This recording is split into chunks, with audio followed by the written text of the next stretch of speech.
Hai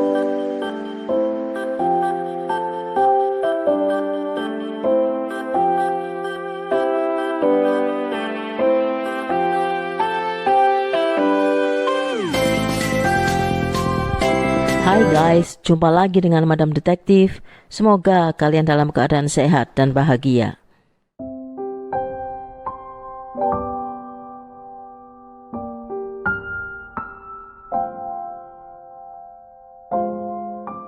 Diogo Gonçalves lahir pada tahun 1999 di Albufeira, Portugal, dari keluarga yang kurang mampu. Dia mengalami peristiwa pahit pada masa kecilnya. Ayahnya seorang pemabuk yang sering melakukan KDRT kepadanya. Ketika Diogo remaja, ayahnya sakit keras hingga meninggal dunia. Ibunya bekerja keras untuk menghidupinya. Dia sangat menyayangi Diogo, satu-satunya anak yang dia miliki. Pada tahun 2016, ketika ibu Diogo berjalan kaki ke tempat kerjanya, ditabrak oleh truk. Supirnya melarikan diri. Sayang sekali nyawa ibunya tidak bisa diselamatkan. Maka tinggallah Diogo sendiri di dunia sebatang kara.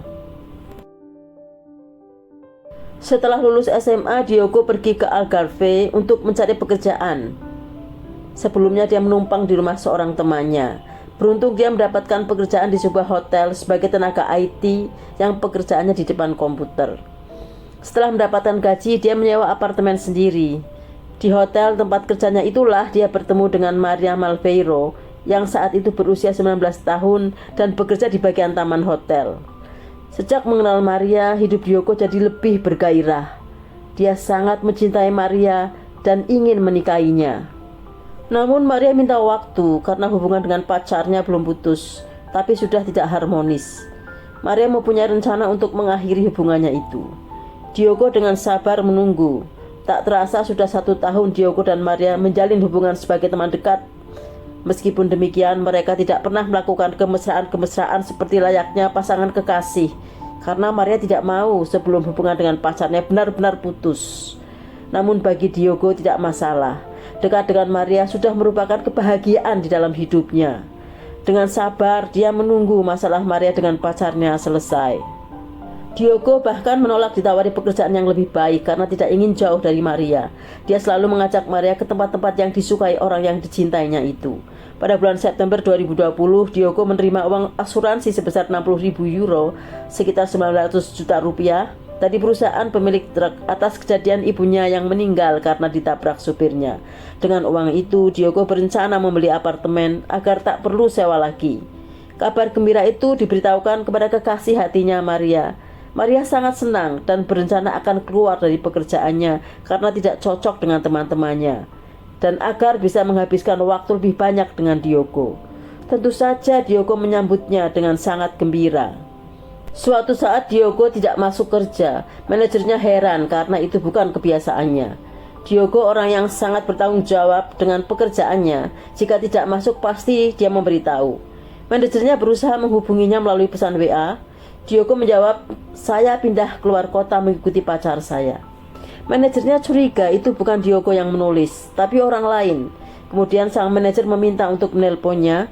Jawabannya, "Saat ini saya tidak bisa menerima telepon." Selalu begitu jawabnya ketika sang manajer meminta untuk menelpon. Ketika ditanyakan kepada Maria, teman dekatnya, Maria mengatakan tidak tahu karena dia juga sedang mencari keberadaan Diogo yang sudah beberapa hari tidak memberi kabar.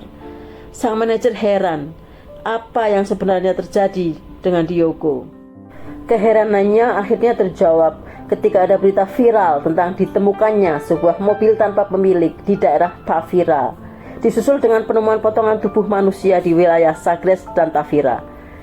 Ceritanya dimulai ketika ada seseorang yang melapor ke polisi sebuah mobil tak bertuan terparkir selama beberapa hari dekat lereng di daerah Tavira. Polisi segera ke TKP. Setelah diinvestigasi, ternyata mobil tersebut adalah milik Diogo Gonçalves.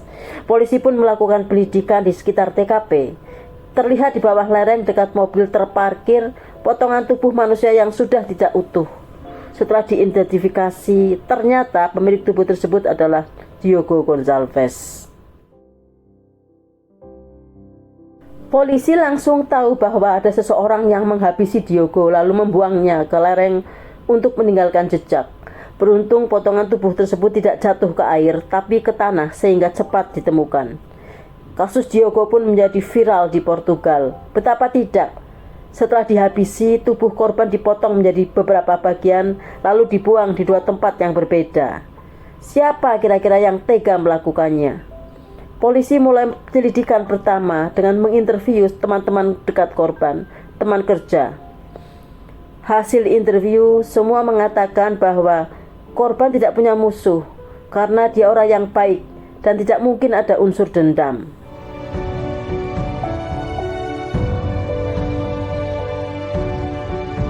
Karena polisi menemui jalan buntu, akhirnya mereka menggunakan strategi lain, yaitu melihat rekening bank korban. Polisi melihat bahwa Diogo menerima uang cukup banyak dari asuransi atas meninggalnya ibunya. Polisi mencurigai bahwa ini ada kaitannya dengan kasus yang terjadi pada Diogo. Kemudian mereka melihat rekening Diogo telah berpindah beberapa kali ke rekening yang dimiliki oleh seseorang yang bernama Maria Malveiro. Dari CCTV ATM juga terlihat Maria memindahkan uang dari rekening korban ke rekeningnya. Maka Maria dipanggil ke kantor polisi untuk diinterogasi. Ketika diinterogasi polisi, Maria mengakui bahwa dia memang menghabisi korban, namun dengan alasan membela diri, karena waktu itu korban memaksanya untuk melakukan pelecehan kepada dirinya, sehingga tidak ada jalan lain kecuali membela diri. Namun detektif tidak percaya begitu saja dengan penjelasan Maria. Dia berpikir kalau membela diri tidak mungkin dia akan mengambil uang korban sebanyak itu. Karena belum cukup bukti, Maria dibebaskan. Polisi mengecek rekaman telepon Maria dengan korban. Dari hasil rekaman telepon, justru Maria yang banyak melakukan komunikasi dengan korban, dan dia juga yang meminta korban untuk makan malam dengannya, dengan kata-kata yang mesra, sehingga tidak mungkin sebagai suatu perbuatan membela diri.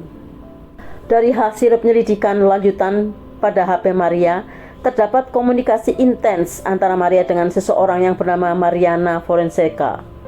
Ternyata Maria penyuka sesama jenis. Sudah beberapa tahun dia hidup bersama pasangannya, Mariana Fonseca, seorang perawat yang berusia 23 tahun. Mariana pun dipanggil untuk diinterogasi. Polisi meminta Mariana memberikan kesaksian dengan kompensasi diberi hukuman lebih ringan. Mariana bercerita bahwa Diogo tidak pernah sama sekali mencoba melakukan pelecehan kepada Maria karena korban sangat menyayangi Maria. Mariana menjelaskan bahwa memang rencana Maria akan mengambil paksa uang korban lalu menghabisinya. Paling-paling tidak ada yang melapor jika dia hilang karena korban sebatang kara, kata Maria. Dia meminta Mariana untuk memberikan obat yang bisa membuat Diogo pingsan. Mariana juga bercerita bahwa tindakan Maria itu diinspirasi oleh sebuah film dari internet. Dia hanya meminta Mariana menyediakan obat tersebut. Selebihnya urusan saya, kata Maria. Lalu dibuatlah strategi. Maria akan datang untuk memulai kencan pertamanya dengan Diogo di apartemennya. Tentu saja Diogo sangat senang. Dia menyiapkan makan malam yang sangat romantis. Diogo juga sangat grogi mendapat pengalaman kencan pertama kali dengan orang yang sangat didambakan dalam hidupnya. Tak terbayangkan bagaimana kebahagiaannya saat itu. Tidak berapa lama, pintu diketuk. Benarlah, Maria sudah di depan pintu dengan membawa jus jeruk kesukaan Diogo seperti yang dijanjikannya. Namun Diogo tidak tahu bahwa Maria mempunyai rencana yang sangat jahat. Diam-diam dia sudah menaruh obat berbahaya dalam jus jeruk yang dia bawa. Sebagai seorang perawat tidak sulit bagi Mariana untuk mendapatkannya.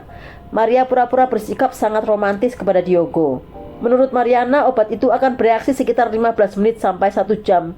Kemudian Diogo pingsan. Setelah makan malam, Maria pura-pura akan memberi kejutan kepada Diogo. Untuk itu dia mengikat kedua tangan Diogo di belakang. Maria memberikan kejutan sebuah kecupan pertama kali sambil membelainya. Diogo tentu saja sangat senang. Namun Maria heran, Diogo tidak juga pingsan. Mungkin dosisnya kurang. Maria kebingungan, tidak mau rencananya gagal. Dia memanggil Mariana yang menunggu di luar melalui pesan WA. Mariana pun segera masuk. Dalam keadaan tangan terikat di belakang, Diogo dihabisi oleh Maria dan Mariana dengan cara menekan lehernya kuat-kuat. Diogo berusaha melawan dengan sekuat tenaga, namun usahanya gagal. Maka berhentilah nafas Diogo. Setelah Diogo meninggal, mereka mencari ATM dan nomor PIN. Kemudian mereka memindahkan uang Diogo ke rekening Maria. Sayangnya transfer maksimal 400 euro. Satu-satunya jalan harus mengakses lewat HP. Maka mereka memotong pergelangan tangan Diogo dan menggunakan ibu jarinya untuk membuka password. Dan langsung Maria bisa mengakses seluruh uang korban dan memindahkan ke rekeningnya. Setelah itu mereka shopping membeli barang-barang yang mereka inginkan, tapi HP korban tetap mereka pegang. 2 hari setelah meninggalnya Diogo, kedua orang itu sadar bahwa tubuh Diogo akan membusuk, sangat berbahaya bagi mereka. Agar mudah membuang tubuh Diogo, mereka memotong tubuh korban menjadi beberapa bagian. Maria membawa mobil Diogo yang berisi sebagian potongan tubuh korban di bagasinya, diikuti Mariana mengendarai di belakangnya. Di bagasinya juga ada sebagian potongan tubuh korban. Mereka meletakkan mobil korban di daerah Tivara dan membuang tubuhnya ke aliran sungai. Sayangnya tubuh korban tersangkut di lereng sehingga mudah terlihat. Sebagian potongan tubuh dibuang ke Sagres. Tujuan mereka agar orang berpikir korban mengakhiri hidupnya sendiri. Dengan pengakuan Mariana, bukti dari CCTV, dan rekaman telepon, Maria didakwa bersalah, merencanakan dan menghabisi Diogo. Pada bulan April 2021, hakim menjatuhkan hukuman 25 tahun penjara untuk Maria dan 4 tahun untuk Mariana. Masyarakat Portugal marah, menganggap hukuman yang diberikan terlalu ringan. Pada tanggal 29 Desember 2021, seorang sipir penjara menemukan Maria sudah tidak bernyawa, mengakhiri hidupnya sendiri dengan menggantung di selnya. Itulah kisah sedih seorang pemuda bernama Diogo Gonçalves yang harus kehilangan nyawanya secara tragis karena kebaikan dan ketulusan cintanya kepada orang yang salah. Sekian dulu guys, semoga kita bisa mengambil hikmah dari cerita ini, dan terima kasih sudah menyaksikan.